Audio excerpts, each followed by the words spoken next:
আজকে বর্তমানে রিচার্জের দামটা ফোনে অনেক বেড়ে গেছে। মোবাইল ফোনে রিচার্জের দামটা প্রচুর হয়ে গেছে। সাধারণ মানুষই, আমাদের মতো মানুষের কিন্তু এই মোবাইলে রিচার্জ ভরার আর সময়টা হচ্ছে না। কেন না, রিচার্জের দামটা যে দ্বিগুণ করেছে, আমাদের সাধ্য নেই। তবুও দেখবেন কষ্ট করে হলেও সংসারের মধ্যে বাজার আর যদি কম থাকে থাক, যাই হোক না কেন, বর্তমান মোবাইল ফোনে রিচার্জটা কিন্তু আমরা করাবই। কেন বলে, বসে বসে এখানে কীর্তন শুনে কি হবে? কীর্তন শুনতে ভালো লাগে না? একই জিনিস রোজ রোজ জ্ঞান জ্ঞান করছে কানের কাছে, ওই গৌর গৌর গৌর গৌর করতে করতে শুনতে শুনতে আমাদের একেবারে বিরক্ত চলে এসেছে। তার থেকে মোবাইল ফোন নিয়ে বাড়িতে বসে বসে বিছানায় ঘুমিয়ে থাকবো, ফোনে বিভিন্ন রকম কত ইন্টারনেটে কত সব দেখবো, তা ফোনে সেটা দেখবো, সেটা বরং ভালো। এখানে কেন বসে থাকবে? ও মা, এখানে কোনো রিচার্জ করা লাগবে না। এখানে রিচার্জটা কি লাগবে বলুন তো? হ্যাঁ, এই মাইকের প্রতিধ্বনিতেও যারা শুনছে তাদের প্রতিও আমার বলা, তাই না? এই রিচার্জটা বর্তমানে হরিবাসরের রিচার্জ হলে একটি, সেটা হলো শুধু দুটি বাহু উত্তোলন করে একটু হরি বল বলতে হবে, আর এক মনে একটু হরি কথা শুনতে হবে। এটাই হলো রিচার্জ, এর বেশি কিছু নয়। শুধু রাজরানীর জয়ধ্বনি দিতে হবে। কিন্তু তবুও কলিযুগের মানুষ নিতে চায় না। সাদেই কি গৌর হরি হাতে পায়ে ধরে নাম বিতরণ করেছিল? মোবাইল ফোনে রিচার্জ যত বেড়ে যাক না কেন, তবুও কিন্তু মোবাইলে রিচার্জটা করাবে। বড় লোক কাদের করছি না, আম্বানি পরিবারকে করা হচ্ছে। হরি বল হরি বল। আম্বানি পরিবারকে বড় করে, তাদেরকে বড় লোক করে, কোটিপতি করে, তারা বড় বড় বিয়ে বাড়ি করছে। একেবারে যা সব গেস্টরা আসছে, একবারে হিরে মণি মাণিক্য জহরত দিয়ে উপহার দিচ্ছে। আর আমার তোমার মতো মানুষ কি করছি? বাড়িতে বসে বসে শুয়ে শুয়ে মোবাইলের রিচার্জটা এত টাকা দিয়ে করি, সেই সব দেখে দেখে ভিউজ বাড়িয়ে দিয়ে কমেন্ট করে লাইক করে আমরা আরও তাদেরকে ইনকামটা করিয়ে দিচ্ছি। মানে রিচার্জটা তো করালাম, আবার আমরা দেখেও তাদেরকে ভিউজ দিয়ে সেখানেও ইনকামটা আরও বাড়িয়ে দিচ্ছি। সারা জীবন গরিব তোমরাই থেকে যাবে, আমরাই থেকে যাব, তাই না? বড় হতে হবে না। কি করে হব? কারণ আমাদের মানসিকতাগুলো কিন্তু আমাদের সঠিক নেই। হরি বল হরি বল। আজকে রাধা কি বলছি, রাধা আজকে সেই সন্তানটিকে কোলে নিয়েছি। 6 মাসে যেই না অন্নপ্রাশনের দিন এসেছি, সকল ভক্তরা এসে আজকে অন্নপ্রাশনে মনের আনন্দে সবাই প্রসাদ পাচ্ছে। আর সেই অন্নপ্রাশনের দিন সন্তানটির একটি ছোট্ট করে নাম ভেসে আসলো। সেই সন্তানের নামকরণ করা হলো, নাম হলো বসু সেন। এবার ডাক নাম ছিল মাগো কর্ণ। কর্ণ বলেই কিন্তু সবাই চেনে। এবার ওই কর্ণ একটু একটু করে বড় হলো। ওই কর্ণ বড় হওয়ার পরই তিনি কিন্তু বিদ্যা শিক্ষা অধ্যয়ন করতে চেয়েছিল, যেটি হলো ধনুর্বাণ শিখতে চেয়েছিল। কিন্তু গুরু দ্রোণাচার্য কিন্তু সেই কর্ণকে সেই শিক্ষাটা দেয়নি। কেন দেয়নি? তার কারণ ছিল সে হলো সুতপুত্র। সুতপুত্রকে সে কিন্তু শিক্ষাটা দান করতে চায়নি। কেন চায়নি মা? তার কারণ হলো একটি, যে তুমি হলো সুতপুত্র। এইবার নিচু জাত বলে, ভিন জাত বলে তাকে কিন্তু দিল না সেই শিক্ষা। অথচ ছলনা করে পরশুরামের কাছে শিষ্যত্ব গ্রহণ করে আবার কর্ণ ধনুর্বিদ্যা অধ্যয়ন করেছিল, ধনুর্বিদ্যা শিক্ষা অর্জন করেছিল। তারপর একদিন স্বয়ম্বর সভার আয়োজন করা হয়েছিল। আর সেই স্বয়ম্বরে সেখানে পাণ্ডব কৌরব সবাই মিলে উপস্থিত ছিল, এবং সেখানে উপস্থিত ছিল কর্ণ। একটি ওপর দিকে মাছ থাকবে, নিচে থাকবে জল। জলের মধ্যে সেই মাছটাকে নিচের দিকে মুখ করে লক্ষ্য করে লক্ষ্য ভেদ করতে হবে সেই মাছের মধ্যে। আর লক্ষ্য ভেদ করি সেই মাছটিকে তীরবিদ্ধ করতে পারলে তবেই সেই বরকেই কিন্তু বরমাল্য পরাবে দ্রৌপদী। আর ওটা কিন্তু কর্ণ করতে পারতো। আর দ্রৌপদী জানে কর্ণকে যদি ওই ধনুর্বাণ মারতে দেওয়া হয় তাহলে কর্ণ দ্রৌপদীকে লাভ করবে। কিন্তু দ্রৌপদী চিৎকার করে ভরা সবাই বলে উঠলো, দাঁড়াও! এই সুতপুত্র যদি তোর তীর মারে ওই মাছের দিকে, ধনুর নিক্ষেপ করে, তাহলে ওর গলায় তো আমি বরমাল্য দেব না, বর বলে আমি মেনে নেব না। কারণ ও হলো সুতপুত্র। ভরা সভায় অপমানিত হয়ে কর্ণ ছুটতে ছুটতে চলে গেল কোথায় না, গঙ্গার জলে নিজেকে প্রাণ বিসর্জন করবার জন্য। আর যেই না প্রাণ বিসর্জন করতে গিয়েছে, সঙ্গে সঙ্গে পেছন থেকে হাতখানা ধরেছে আর একটি রমণী। আর একটু রমণে হাতখানা ধরেছি, আর হাতখানা যেই না ধরেছি মাগো, সঙ্গে সঙ্গেই গ্রামবাসীরা সবাই মিলে জড়ো হয়ে গেছে। কারণ তখনকার দিনে নিয়ম ছিল, যদি কেউ কারো হাত ধরে, একজন ছেলে যদি একজন মেয়ের হাত ধরে, বা একজন মেয়েও যদি ছেলের হাত ধরে, কারো যদি দু চারটা বিয়েও থাকে তবুও কিন্তু তাকে বিবাহ করতে হতো। আর কলিযুগে এই নিয়মটা ভাগ্যে নেই, যদি থাকতো তাহলে আর বলা হতো না, আর কিছু বলা লাগতো না, কত বিয়ে যে হয়ে যেত তার ঠিক নেই। তা এবার কি হয়েছি না, সঙ্গে সঙ্গে ওই কর্ণের সঙ্গে বিবাহ দিল। বিবাহের যেই না বিবাহ দিয়েছে, বিবাহ বাড়িতে সবাই মিলে আনন্দে আত্মহারা হয়েছি। আর যেই না বিবাহ লেগেছে সবাই মিলে আনন্দ করছে। আর কি গাইছে গো, ও গো বড় এলো বলি পড়ে গেল সারা গো, পড়ে গেল সারা, পড়ে গেল সারা।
পড়ে গেল সারা গো, আজ পড়ে গেল সারা, পড়ে গেল সারা, পড়ে গেল সারা।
পূর্ণিমাতে গুরু কেমন করে করতে হয়, বৈষ্ণব সেবা কেমন করে দিতে হয়, শিষ্যত্ব কেমন ভাবে গ্রহণ করতে হয়, ভগবানের প্রতি কেমন ভাবে একজন ভক্ত ভালোবাসাটা উজাড় করে দিলে ভক্তের কৃপা লাভ করা যায়, ভগবানের কৃপা লাভ করা যায়।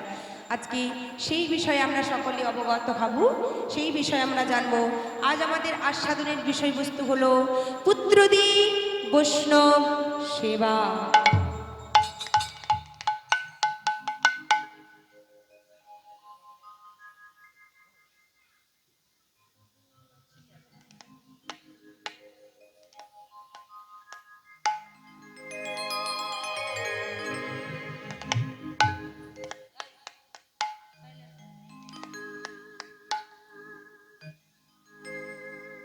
তাই চলুন আমরা লীলায় প্রবেশ করার আগে সকলে যারা এসেছেন অবশ্যই মায়েরা বাবারা প্রসাদ পেয়ে তবে বাড়ি যাবেন, কিন্তু তার আগে আমরা একটু লীলা কথা অবশ্যই শ্রবণ করব, কারণ গৃহকর্তা প্রসাদের সঙ্গে সঙ্গে কীর্তনেরও ব্যবস্থা করেছে, তাই না মা? প্রত্যেক দিন আমাদের বাড়িতেই ঘুম হয়, টিভি সিরিয়াল দেখা হয়, সংসারে প্রত্যেক দিন এমনিভাবে আমাদের কেটে যায়, তাই না মায়েরা? কিন্তু কীর্তন শোনা কিন্তু সব দিন হয় না। হ্যাঁ, একটি উপায় আছে, এখন ইন্টারনেট হয়ে গেছে, ইউটিউব এসে গেছে, ইন্টারনেট এসে গেছে, মানে বাড়িতে বাড়িতে মোবাইল ফোন নিশ্চয়ই আছে, প্রত্যেকের বাড়িতে। তা মোবাইল ফোনের মাধ্যমেও কীর্তন শ্রবণ করা যায়, কিন্তু সব বাড়িতে তো আর তা হয় না, সবাই কীর্তন শোনে না। তা চলুন, আজকে যখন আমরা সকলেই এমন একটি তিথিতে উপস্থিত হয়েছি, এক মনে আমরা আস্বাদন করব লীলা কথা। তার আগে সবাই আমরা একটু ভজন নাচের মধ্য দিয়ে লীলায় প্রবেশ করব।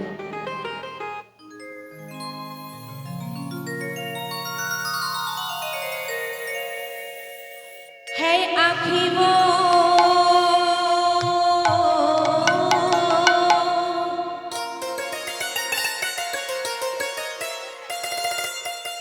है आँखी वो जो शाम का दर्शन किया करे, है शीश जो प्रभु चरण में बंदन किया करे, बेकार है मुख जो नहीं व्यर्थ बात में, मुख है वो जो हरि नाम का सुमिरन किया करे, हीरे मोती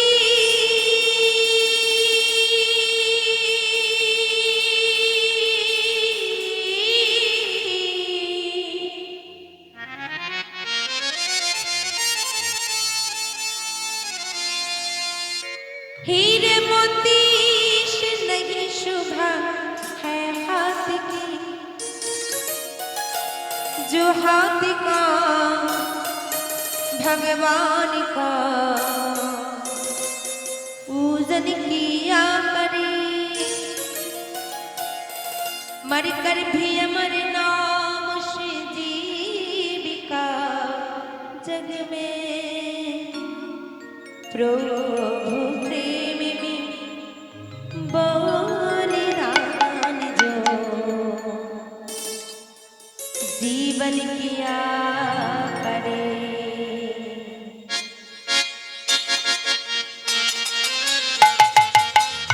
श्री गुरु निताई गौर प्रेमानंद हरि बोल हरि बोल।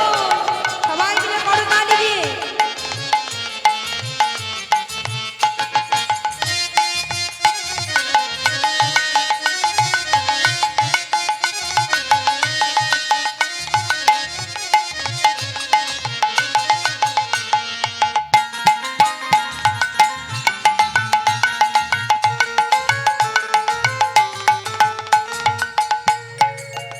ऐसी लगी लगन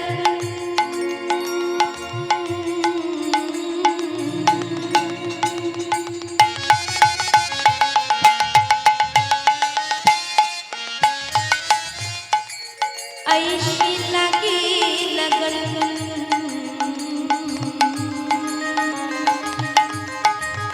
ऐसी लगी लगन लगी लगी रे लगन लगी लगी रे लगन।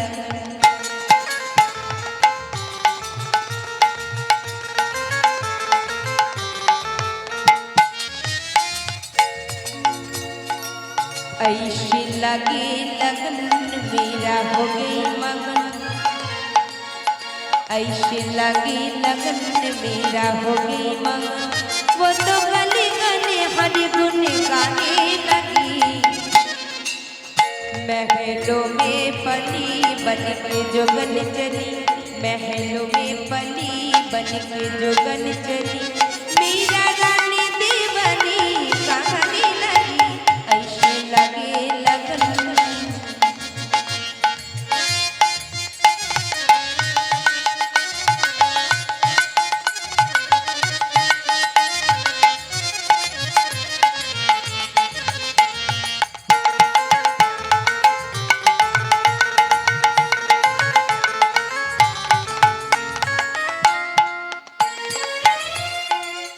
कोई रोके नहीं, कोई टोके नहीं,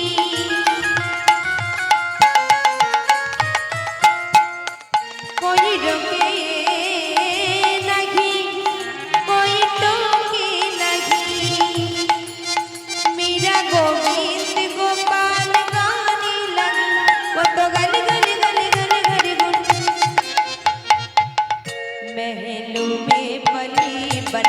जोगन चली महलों में पली बन के जोगन चली मेरा रानी दीवानी का गाने लगी ऐसे लगे लगन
महलों में पली बन के जोगन चली महलों में पली बन के जोगन चली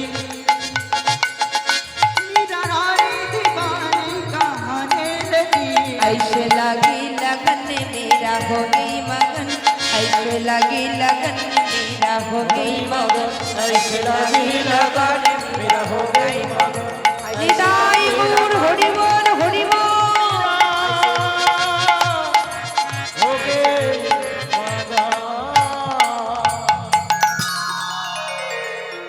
ভজন রাজ্যের মধ্য দিয়ে আজকে আমরা লীলায় প্রবেশ করলাম। আজ আমাদের আস্বাদনের বিষয়বস্তু হলো পুত্র দিয়ে বৈষ্ণব সেবা। আজকে এই যে পুত্র দিয়ে বৈষ্ণব সেবা, পুত্রটি কে ছিল? যারা মহাভারত পড়েছেন অথবা মহাভারত মায়েরা, আচ্ছা তার আগে বলি একটু ছোট্ট করে, কারা কারা সিরিয়াল দেখেন একটু হাত তুলে দেখান তো। কেউ দেখে না? না না বাবা বাবা, মানে সত্যি এত জায়গায় ঘুরি কীর্তন করি তো এই প্রথম কোথাও একটিও হাত পেলাম না। সত্যি এটা গর্বের যে আমার মায়েরা কেউ সিরিয়াল দেখে না। হ্যাঁ গো মা, সত্যি দেখো না নাকি হরিবাসরে বসে আছে বলে? না না, কেউ সিরিয়াল দেখে না, সবাই কীর্তন সবাই শুনে। দেখে, কীর্তন শুনে, কীর্তন। হরি বল হরি বল। বলে মা যদিও দেখি, এখানে বসে দেখি বলে তো বলা যাবে না, কিন্তু আমি বলছি দেখবেন, সবাইকে বলছি দেখবেন, অবশ্যই দেখবেন। কারণ ওই সিরিয়ালের মধ্যেই কুফল যেমন আছে সুফলটাও কিন্তু আছে। তাহলে কুফলটা না নিয়ে সুফলটা নেব আমরা, তাই না? খারাপ দিকটা ছেড়ে দেব, ভালোটা আমরা নেব। কারণ এই বাস্তব সমাজটা কেমন জানেন মাইরা? তুমি কবে কি ভুল ছিলে, কবে কি ভুল করেছো সেটার নাম সমাজ নয়। কবে তুমি ভালো করেছো সেটার নাম সমাজ নয়। আহা, তুমি কবে ভালো করেছো সেটার নাম সমাজ নয়। কবে তুমি কি খারাপটা করেছো, ভুলটা করেছো সেটার নামই হলো সমাজ। তাহলে আমরা ভালো দিকটা কিন্তু কেউ লক্ষ্য করতে পারি না, আমরা কিন্তু খারাপ দিকটাই বেশি লক্ষ্য করি। কাদের বাড়িতে ভালো কি হচ্ছে সেটার দিকে উকি দিই না, কারো বাড়িতে কার বাড়িতে মেয়ে পালিয়ে গেছে, কি হয়েছে সেই দিকে আমাদের নজর বেশি। তা সেই জন্য বলছি সিরিয়াল অবশ্যই দেখবেন, তবে তার মধ্যেই মহাভারত সিরিয়ালটি এসেছিল স্টার জলসাতে। কারা কারা দেখেছেন একটু হাত তুলে দেখান। ও মাইরা, মহাভারত সিরিয়ালটা কারা কারা দেখেছেন? কেউ দেখেননি? দেখেছেন? বাবা তো দেখেছে, মায়েরা কি দেখেছে? কেউ দেখোনি? মহাভারত সিরিয়াল দেখোনি? আচ্ছা,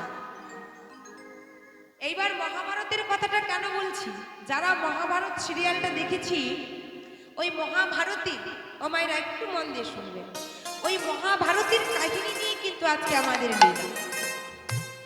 তাহলে লীলাটি কি বুঝতে গেলে ধ্যান দিয়ে শুনতে হবে। ওই একটু সময় আসলাম, দাঁড়ালাম, চলে গেলাম, ওটাকে কীর্তন শোনা বলে না।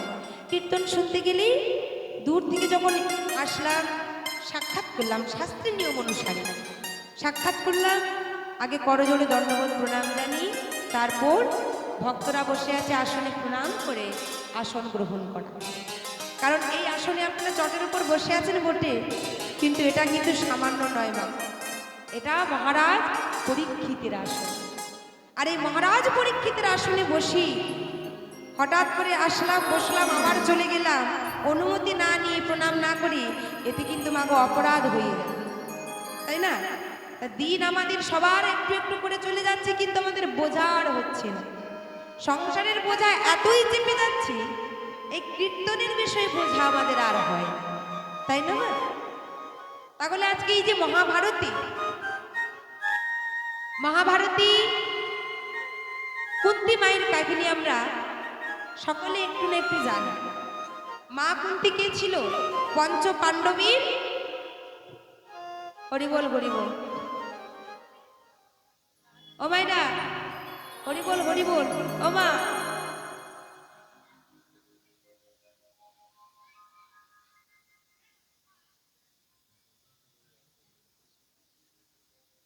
হরিবল, ও মাইরা হয়েছে?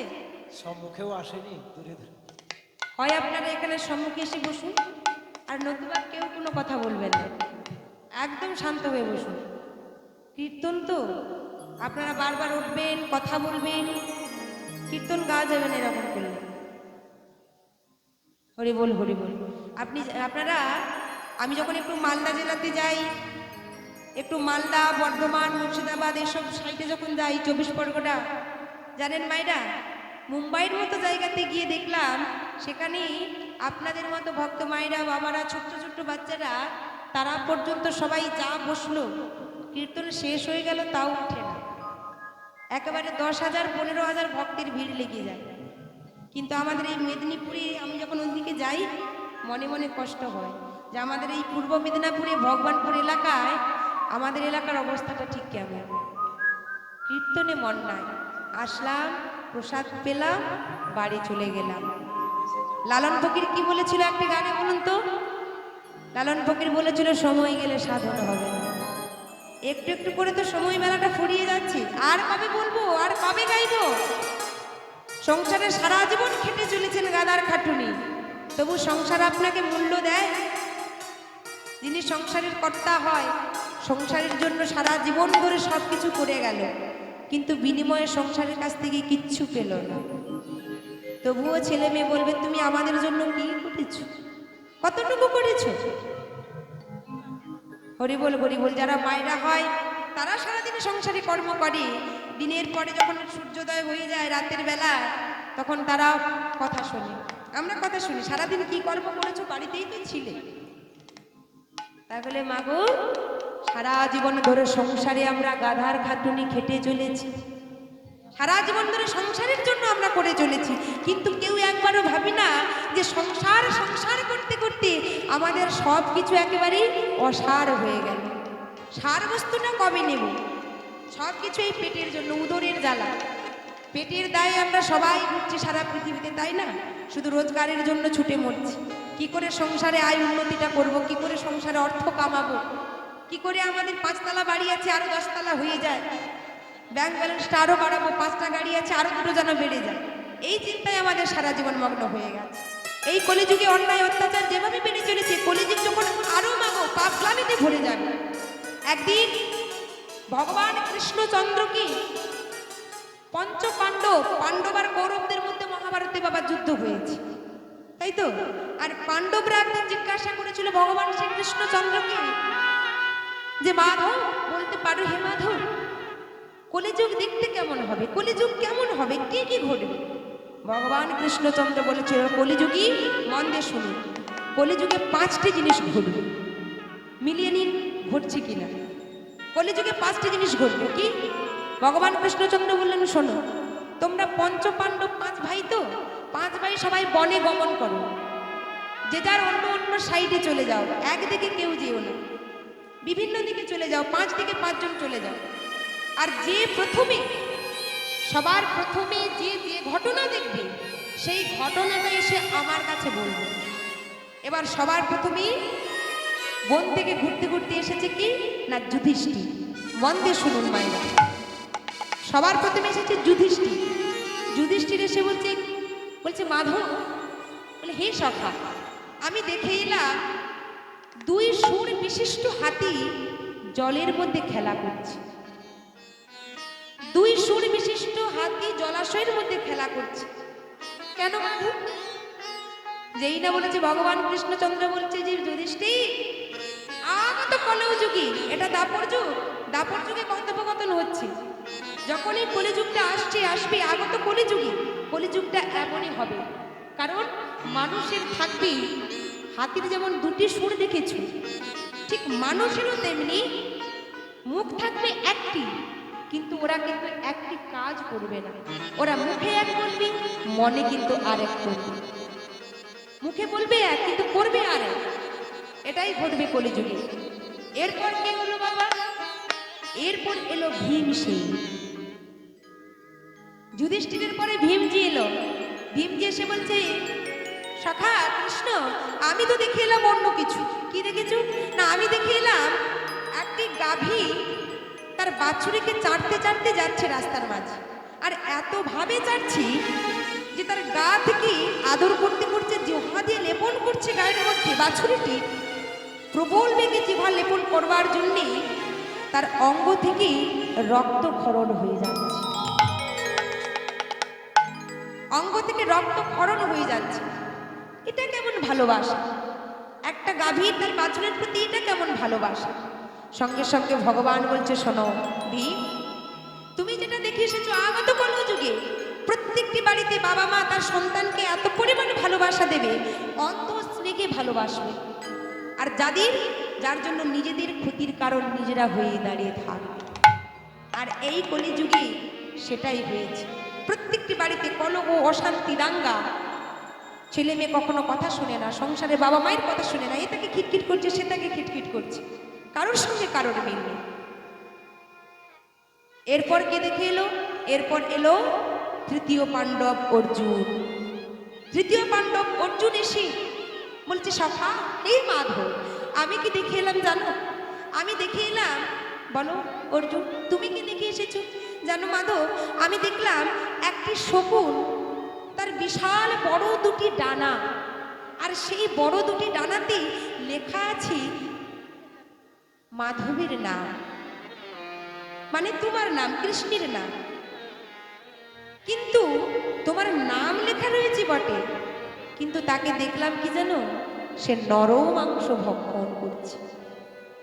সঙ্গে সঙ্গে বলছে শোনো অর্জুন, মাধব লেখা আছে তার গায়ের মধ্যে, তাও নরমাংস ভক্ষণ করছে। এটার মানে কি জানো? আগত কলযুগে দেখবি ভক্তের সংখ্যা অনেক বেড়ে যাবে। দেখতে ভক্ত হলে কি হবে?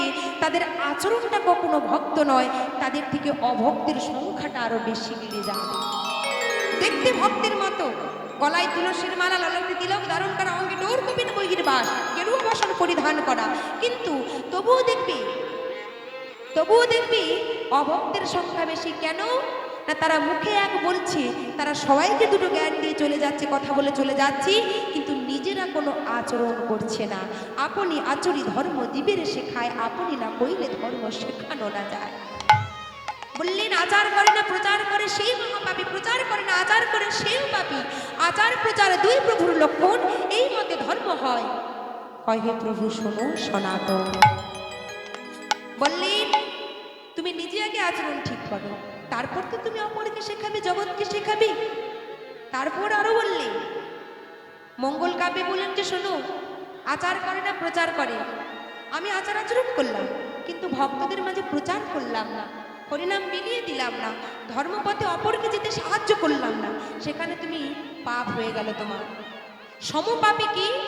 প্রচার করছে কিন্তু আচার করছে না, সেও কিন্তু সে একই পাপ অর্জন করছে। আর এই সংখ্যাটা কলিযুগে বৃদ্ধি পাবে।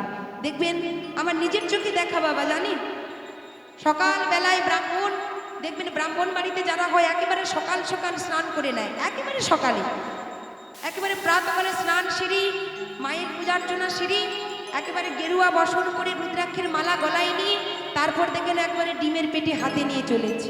কি? আরে আমাদের যেতে হবে, যজমান বাড়িতে ডাক পড়েছে, যেতে হবে, দেরি হয়ে যাচ্ছে, বাড়িতে ডিমটা দিয়ে আসে। একেবারে ডিমের পেটি নিয়ে বাড়িতে যাচ্ছে, অঙ্গে পড়ে আছে গেরুয়া বস্ত্র। এটাই হলো অভক্তির সংখ্যা বাবা কলিযুগে। অর্জুনকে বোঝালে, পরক্ষণে আবার কে এলো? নকুল এলো। নকুল এসে বলছে, সখা আমি দেখে এলাম অন্য কিছু। কি দেখেছো? না আমি দেখলাম একটি বিশাল বড় পাথর খণ্ড, বিশাল বড় পাথর। সেই পাথরটি পাহাড় থেকে দ্রুত বেগে পড়ে যাচ্ছে, নামতে নামতে নামতে নামতে বড় বড় বিশাল গাছের কাছে এসে লেগেও পড়ে যাচ্ছে। বৃক্ষগুলো, বড় বড় বৃক্ষগুলো তাকে আটকাতে পারছে না। কিন্তু নামতে নামতে ওপর থেকে একবারে নিচে এসে একটি ছোট্ট গুল্ম, অর্থাৎ ঘাস, একটি তৃণ, ছোট্ট একটি ঘাসে ওই বিশাল বড় পাথরটি লেগে সেই আঘাতে কিন্তু ভেঙে গেছে চুরমার। হরিবল হরিবল। ও মায়েরা, এর থেকে কি বুঝলেন? বড় বড় গাছে লেগে পাথর ভাঙলো না, একটি ছোট্ট ঘাসের মধ্যে লেগে পাথরটা একেবারে চূর্ণ বিচূর্ণ হয়ে গেল। কেন হয়ে গেল? ভগবান কৃষ্ণচন্দ্র বলছে, নকুল, এই কলিযুগে প্রত্যেকটি মানুষ পাপ এত পরিমাণ করবে, বিশাল পাহাড়ের মতো, পাথরের মতো পাপ করবে, কিন্তু কেউ যদি সারা জীবন পাপ করেও অবশেষে একটুখানি যদি হরি কথা বলে, ওই যতটুকু ঘাসের মধ্যে আঘাত লেগেছে, পাথর একেবারে চূর্ণ বিচূর্ণ হয়ে গেছে, সেই ততটুকু ঘাসের পরিমাণ যদি কেউ আমাকে ডাকে, ভক্ত যদি ভালোবেসে অনু করে দান, সেই অনু মোর কাছে পর্বত সমান। যদি কেউ আমাকে ভালোবেসে এতটুকু ডাকে, তাহলে এই পাহাড়ের মতো পাপ রাশি তার খণ্ডন হয়ে যায়। এরপর এলো কি? নকুল চলে গেল, এবার আসলো সহদেব। সহদেব এসে বলছে, সখা আমি সবার প্রথমে দেখলাম কি জানো? কি দেখেছো? না আমি বনের মধ্যে দেখলাম, বনের মধ্যে 5টি কুয়ো আছে, আর সেই 5টি কুয়োর মধ্যে একটি কুয়ো সব থেকে বিশাল বড় গভীর, কিন্তু সেই কুয়োর মধ্যে এতটুকুও জল নেই। সঙ্গে সঙ্গে ভগবান বললেন, শোনো সহদেব, এর মানে কি জানো? আগত কলযুগে বিশাল বড় বড় পণ্ডিত জ্ঞানী অনেক লেখাপড়া করেছি, তারা অনেক দিক বিজয় করেছে চারিদিকে, কিন্তু এত শিক্ষিত হয়ে, এত পণ্ডিত হয়ে নিজেরাই মূর্খামির পরিচয় দেবে। কেন না? গরিবদের সবকিছু ধন ঐশ্বর্য অর্থ শোষণই হবে কলিযুগের একমাত্র করণীয়। যারা ধন সম্পদ টাকা পয়সা সব কিছু থাকবে, জ্ঞান থাকবে নিজেদের মধ্যে, যথেষ্ট শিক্ষিত হবে, তারপরেও তারা নিজেরাই কিন্তু অশিক্ষিতের মতো আচরণ করবে। কি না? কামনা বাসনা লালসায় পরিপূর্ণ হয়ে থাকবে। শ্রী গুরু নিতাই গৌর প্রেমানন্দে হরি বল হরি বল। মিলিয়ে নিন, এই 5টি যে জিনিস ঘটবে, ভগবান বলেছিল নিজে মুখে পঞ্চ পাণ্ডবকে, সেই 5টি জিনিস কিন্তু কলিযুগে আজও ঘটে চলেছে, তাই না? তাহলে কখন এটা শেষ হবে?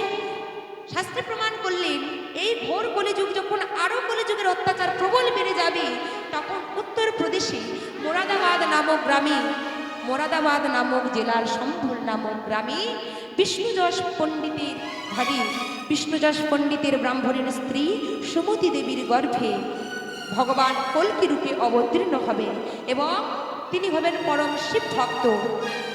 পরশুরামের শিষ্যত্ব লাভ করবে।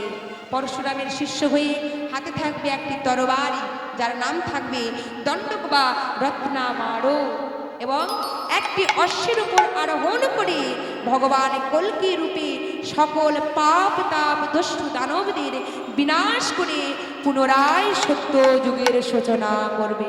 শ্রী গুরু নিতাই গৌর হরিবোল হরিবোল। তাই আজকে মাগো, এই যে মহাভারতের কাহিনী, যেটি হলো পুত্র দিয়ে বৈষ্ণব সেবা লীলায় আমরা প্রবেশ করলাম। এই যে মা কুন্তী ছোট্টবেলায় যখন মা কুন্তী কিশোরী বয়সী বাবার হাত ধরে মা কুন্তী আমার কি করেছে, একদিন রাজ্যে ভ্রমণ করছে। এবার রাজ্যে ভ্রমণ করতে করতে হঠাৎ করে পথে দেখা হয়ে গেল একজন মুনির সাথে, যার নাম হলো দুর্বাসা মুনি। আর সেই দুর্বাসা মুনি, যার মধ্যে মাগো প্রচুর পরিমাণের ক্রোধ, সব থেকে রাগী মুনি হলো দুর্বাসা মুনি।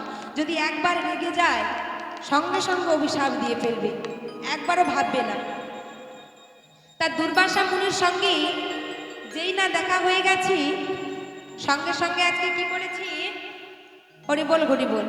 দুর্বাসা মুনির সঙ্গে যেই দেখা হয়েছে, মা কুন্তী প্রণাম জানালেন মুনিবরকে, মুনিবরকে প্রণাম করলেন। যেই না প্রণাম করেছে, মুনিবর বললেন, শোনো, আমি মনে স্থির করেছি তোমাদের ঘরে থেকে আমি কিছুদিন ভজন সাধন করব।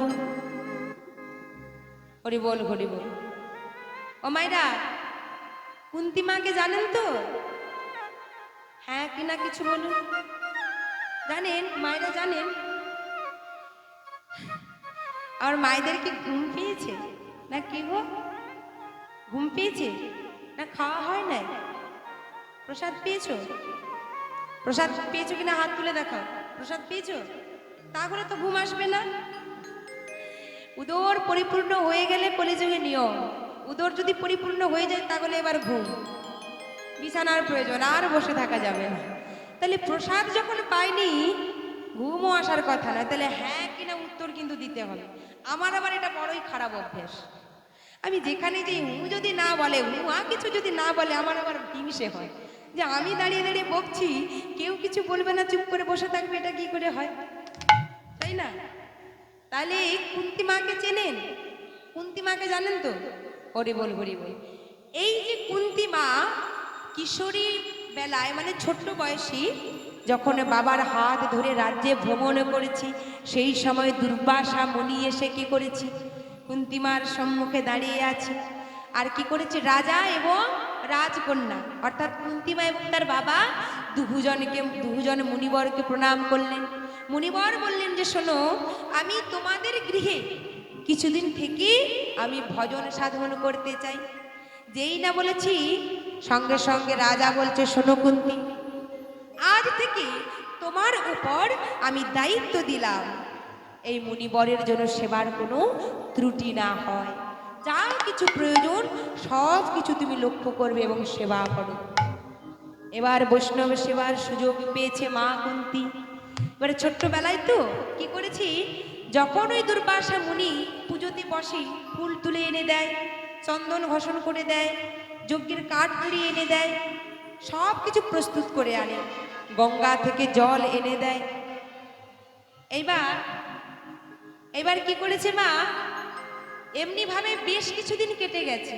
আর যেই বেশ কিছুদিন কেটে গেছে, সঙ্গে সঙ্গে একদিন দুর্বাসা মুনি মনে মনে ভাবছে, বাবা কুন্তী আমাকে খুব সুন্দরভাবে সেবা যত্ন করেছে, তাই কুন্তীকে আমি কিছু বর প্রদান করতে চাই। কুন্তীকে ডাকছি, কুন্তী আমার কাছে এসো, আমার কাছে এসো মা। সঙ্গে সঙ্গে করজোড়ে দাঁড়িয়ে আছে, বলুন মুনিবর, আমি কি সেবা করতে পারি? সঙ্গে সঙ্গে মুনিবর বলছে, শোনো কুন্তী, আমি তোমার সেবায় সন্তুষ্ট হয়েছি, বলো তুমি কি চাও, তুমি যাহা কিছু চাইবে আমি তোমাকে তাই দিয়ে সন্তুষ্ট করব। মা কুন্তী বলছে, না মুনিবর, কৃপা করি আপনি আমাকে এমনভাবে বৈষ্ণব সেবা করার, মুনির সেবা করার সুযোগ করে দিয়েছেন, আর আমি কিছু চাই না। সঙ্গে সঙ্গে বলছে, তা কি করে হয়? তুমি যখন নিজের থেকে কিছু চাইবে না, তাহলে আমি তোমায় খুশি হয়ে একটি বস্তু দিতে চাই। তোমায় আমি আশীর্বাদ করলাম, একটি বর প্রদান করলাম।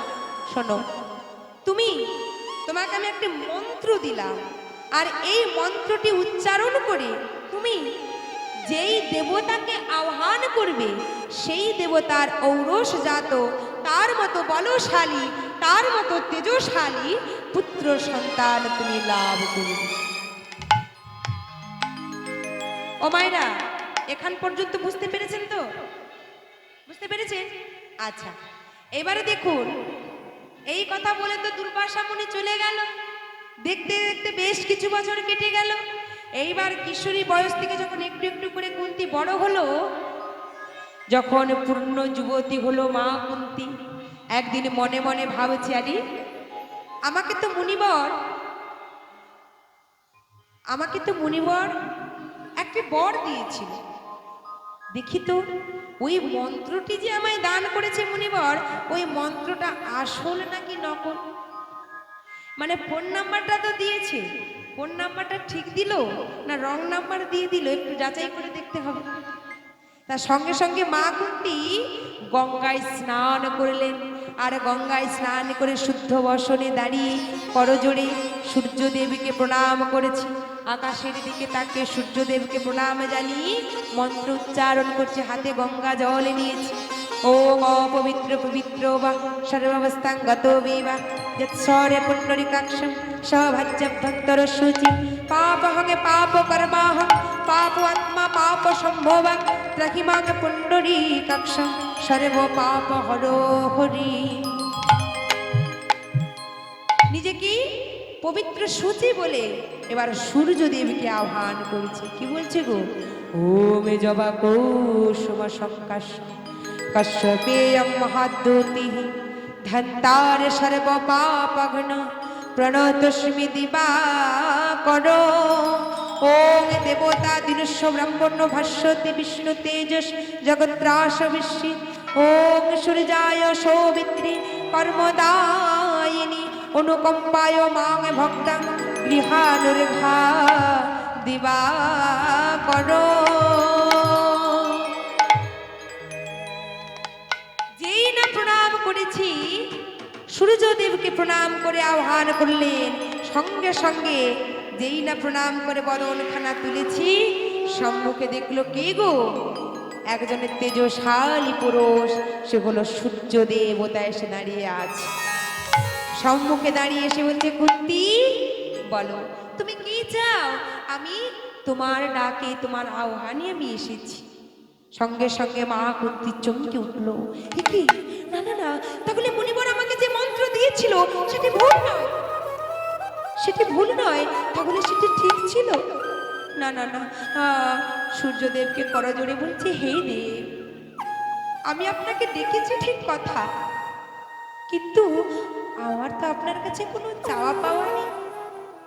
আমাকে মুনিবর একটা মন্ত্র দিয়েছিল, আর সেই মন্ত্রটি সঠিক কিনা তা আমি একটু যাচাই করতে চেয়েছিলাম, কিন্তু আমার তো আপনার কাছে কোনো চাওয়া পাওয়া নেই।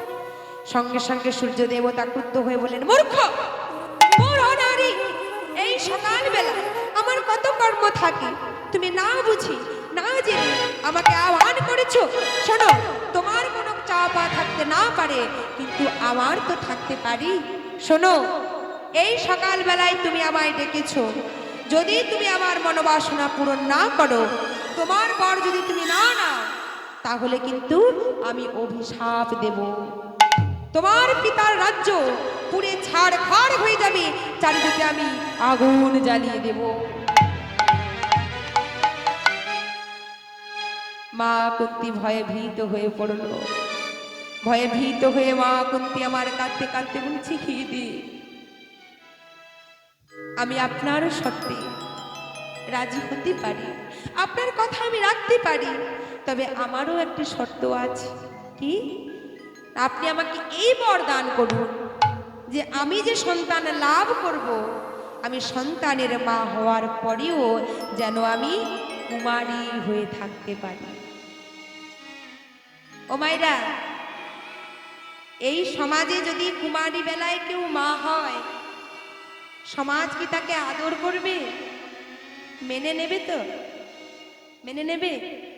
আদর করে মিষ্টি খাওয়াতে আসবে তো? আসবে?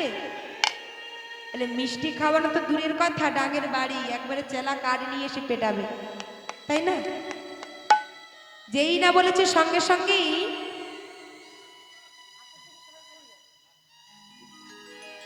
এবার সঙ্গে সঙ্গেই সূর্যদেব বলছে, বেশ, আমি তোমায় আশীর্বাদ করলাম, মা হওয়ার পরেও তুমি কুমারী থাকবে এই জগতে। এই বলে সূর্য দেবতার ক্রোধবাসী সূর্য দেবতার ঔরসটাত একটি পুত্র সন্তানের জন্ম হলো। আর সেই পুত্র সন্তান জন্ম হলো কোথা দিয়ে গো মা? ওই কুমারী বেলায় জন্মগ্রহণ করেছে বলে সেটা কান দিয়ে প্রসব করেছে, আর কান দিয়ে প্রসব করেছে বলি সেই সন্তানের নাম রাখলো কর্ণ। কর্ণ মহাভারতের মুখ্য ভূমিকায় প্রধান চরিত্রে একটি চরিত্র আমরা পাই, যেটি হলো কর্ণ চরিত্র। কর্ণ তাহলে কান দিয়ে প্রসব করেছিল বলে নাম হয়েছিল কর্ণ। আর এদিকে মা কুন্তি কুমারী বেলায় মা হয়েছে মা, সেই সন্তানকে কি রাখতে পারি? তাই সেই সন্তানকে একটি তাম্র পাত্রে করি গঙ্গার জলে ভাসিয়ে দিল। আর ভাসতে ভাসতে ভাসতে ভাসতেই সন্তান চলে যাচ্ছে, আর এদিকে মা কুন্তি আমার কাঁদছে নয়ন জলে বুক ভাসিয়ে। কারণ কোনো মা কি পারে মানে নিজের সন্তানকে ভাসিয়ে দিতে, কিন্তু লোকলজ্জার ভয়ে, সমাজের ভয়ে তার পিতা হলো রাজা, চারিদিকে বদনামের ভয়ে সন্তানকে ভাসিয়ে দিল। আর এদিকে কি হয়েছে মা, ওই রাজ্যে একজন প্রজা যার নাম হলো অধীরথ, আর তার স্ত্রীর নাম হলো রাধা। একদিন রাধা মন্দিরে বসে বসে কাঁদছে, আর অধীরথ গিয়ে বলছে, রাধা রাধা তুমি এমন ভাবে কাঁদছো কেন, কি হয়েছে? স্বামী বলতে পারো স্বামী, ভগবান তো আমাদের সুখ দুঃখের সংসারে সব কিছু দিয়েছে, আমি তো বেশি কিছু চাই না, কিন্তু বলতে পারো স্বামী একটি পুত্র কেন আমায় দেয়নি? যেই না বলেছে সঙ্গে সঙ্গে বলছে, তুমি পাগল হয়েছো, তুমি পুত্র কামনা করছো, পুত্র কি তোমায় দেখবে? ও মায়েরা সত্যি কথা বলুন তো, সবাই কিন্তু পুত্র সন্তানের কামনা করেন, কন্যা সন্তানের কামনা কজন করেন? হরি বল হরি বল। সবাই কিন্তু ছেলে চায়, মেয়ে কম চায়। ছেলে যদি আগে হয়ে যায় পরে হয়তো কেউ বলে তাহলে মেয়ে একটা হোক, কিন্তু আগে কেউ চাইবে না আমার মেয়ে হোক, ছেলেটাই হোক। আর ওই ছেলে চাইতে চাইতে পৃথিবীতে বর্তমানে মেয়ের সংখ্যাটা কমে যাচ্ছে, আর সবাই ছেলে চাওয়ার জন্য ওই বৌমা করানোর সময় আর মেয়ে পাওয়া যাচ্ছে না, তাই না? তাহলে সবাই যদি ছেলে খোঁজো, তাহলে ওই ছেলেকে যে বিয়ে করাবে বৌমাটা কোথায় পাবে? হরি বল হরি বল। এটা হলো আমাদের চাওয়া পাওয়া। ছেলে চাই কেন? ছেলে আমাদের দেখবে, শেষের দিনে পিণ্ড দান করবে, ছেলে আমাদের দেখবে, ছেলে আমাদের খাওয়াবে, ছেলে আমাদের পড়াবে, তাই তো? এটা ভুল কথা। ছেলে তোমায় কখনো দেখবে না, তোমাকে দেখবে তোমার কর্ম। কৃষ্ণ নামে ভিখারি আমি, কৃষ্ণ নামে ভিখারি আমি, কৃষ্ণ বিনা নাহি জানি,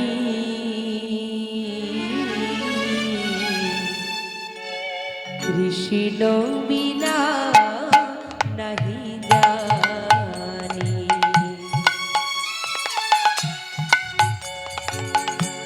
কৃষ্ণ নামে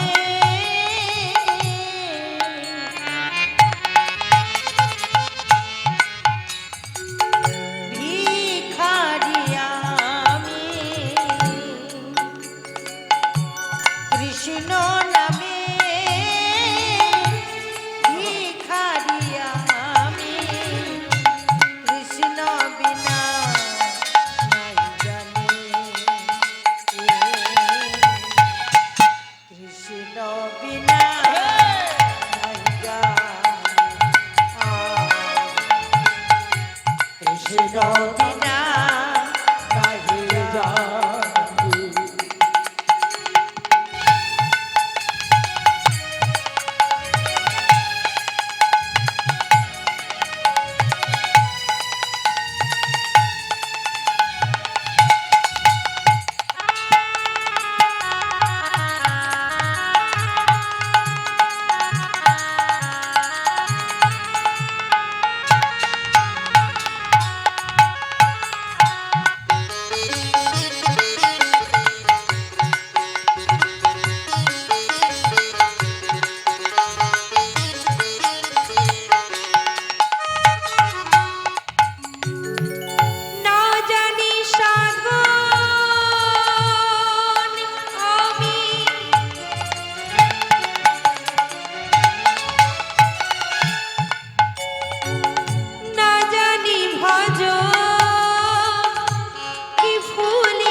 হরি বল নিতাই গৌর হরি বল।